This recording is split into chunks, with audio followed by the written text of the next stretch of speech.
So just when we turn our back on Tokyo Toy Show and think everything's been shown and revealed, they throw us a curveball. And what an unexpected one at that, too. Because if you would have asked me what I thought the next Beast Wars masterpiece toy would be, I didn't really think outside of the box of stuff available in America. Let alone that of Beast Wars 2nd. So here we have Masterpiece MP-48 Lioconvoy. And wow, this thing looks really good. Now, for people who aren't familiar with the character, Lioconvoy was the leader of the Maximals in the Transformer series Beast Wars 2nd, also known as Beast Wars 2.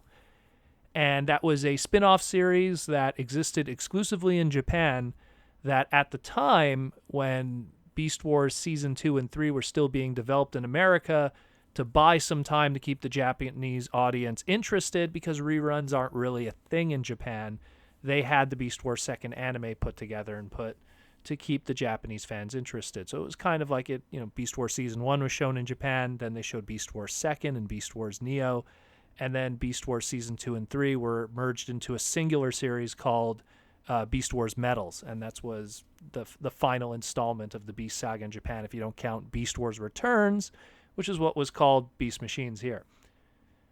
Ignoring all that boring stuff, let's get back to the masterpiece. So, it was shown here at the Tokyo Toy Show. It's going to be the 48th iteration, and the plan is that this is going to be released supposedly in January, February of 2020. And he looks spectacular. He was one of those characters that, because he was the toy itself, the original toy was designed kind of like around the same time the show was being put together. His original toy was pretty accurate already to what was, on the screen.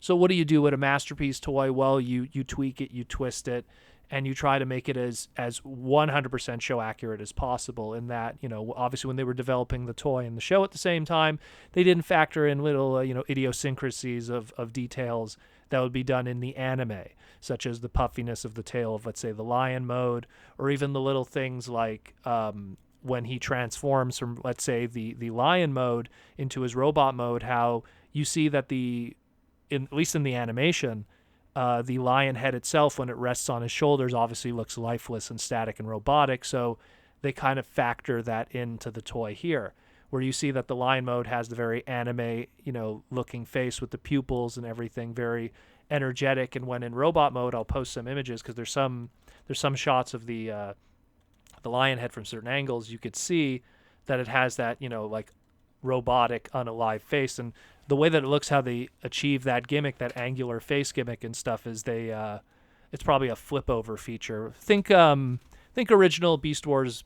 Optimus Primal, kind of like how his face flips over to make the chest. I'm pretty sure it's going to be something similar to that, judging by how the joints are and everything there. I could already see there's a pin at the top of Lioconvoy's lion head here, so it's pretty obvious. Now, so there's been some complaints that they're saying it's very panely, there's a lot of kibble and stuff. But to be fair, the original design and the original toy kind of had that too, and even more so the original animation model. Whenever you saw Lioconvoy from the back, even in the animation, there was a lot of stuff hanging off of the side there. It was a product of that design.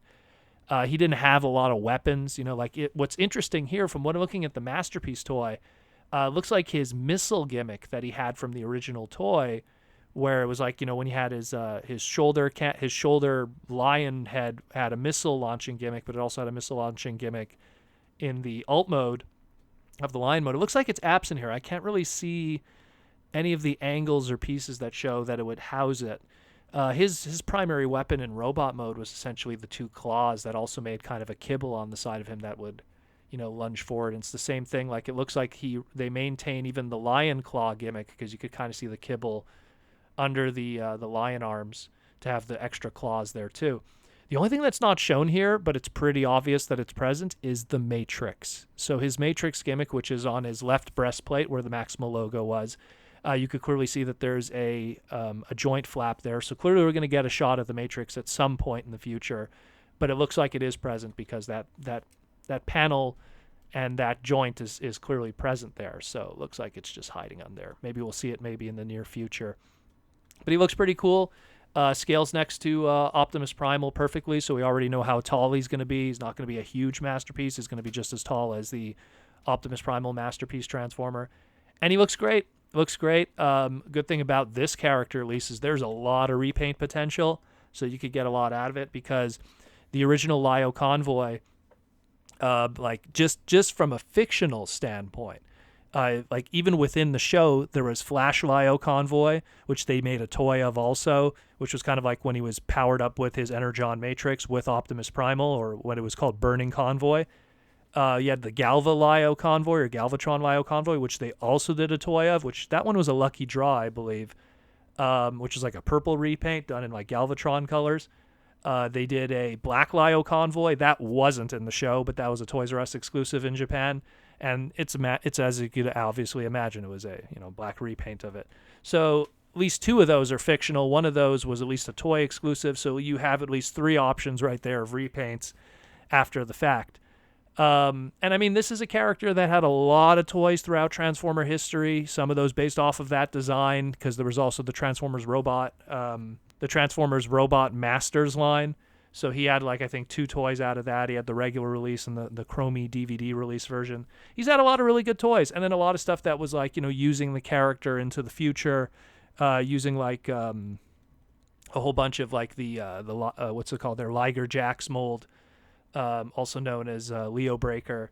And then, like, just repainting that as Lio Prime here in America. We had that weird toy. But so it's really nice to see a new release of this character in the modern age. And just as a masterpiece. So, we have something that is the best version of that character you could possibly get. What this tells us, though, is that there is a possibility that, Japan is now willing to look outside of the box from a lot of weird stuff.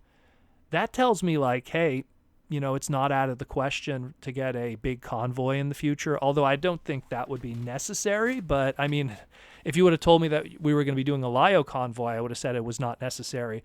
I mean, this one here, it's great, and it cleans up, the little things that the original toy was lacking in terms of animation model. And the original toy wasn't perfect by any means, but, I mean, it makes it a little more show accurate. We just recently got the big Convoy reissue, which makes it a little more show accurate. So I guess, I don't know. Maybe we'll get a Beast Machines masterpiece. We'll finally get a Optimus Primal Beast Machines toy that actually is show accurate, because the sad thing is the best Beast Machines Optimus Primal toy ever made was a bootleg, actually, that had the most show accuracy. And then, the sad thing is afterwards, then you go to the Air Attack ones and the Supreme Scale ones and stuff.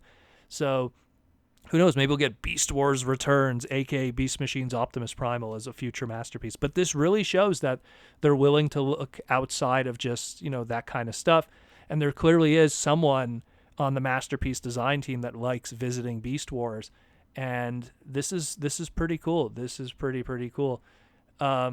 It's kind of funny too, because the way that I look at it, like, this is coming out after the fact, because Beast Wars 2nd came out in 1998, so it's not like they're doing this for like a 20th anniversary thing or something. This is just something they wanted to do, clearly. So pretty cool stuff. I'm really excited about it. This is definitely going to be a purchase for me, because I really love anything Beast Wars, and the Beast Wars 2nd world and the Beast Wars Neo world was just the icing on the cake for me. So this is really cool stuff. Let me know what you think. I don't know. I'm really surprised by this. Maybe we'll get Galvatron 2nd too. I don't know.